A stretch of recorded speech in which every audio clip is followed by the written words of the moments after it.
As a former people-pleasing, anxious, attached Christian woman, I totally get it, darling. I also used to think that I loved serving the people in the church and my community because I was being a good Christian woman, cooking all these big meals, hosting the holidays, going above and freaking beyond. And even though, yes, I do care about people and love people, if I'm honest, part of what felt so good was the praise. It was a dopamine hit.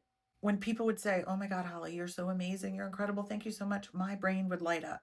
That's dopamine. It's also approval and belonging feels like safety. So I continue to do it.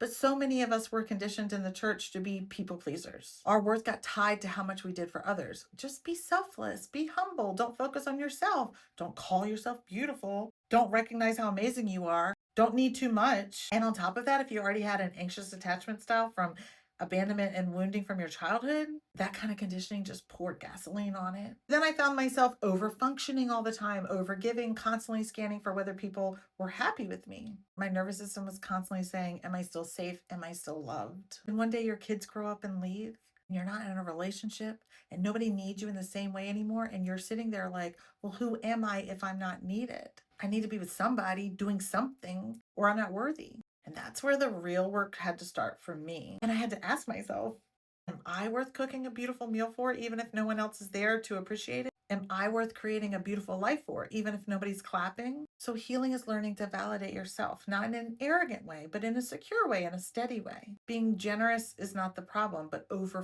functioning to get love is the problem. It was my problem.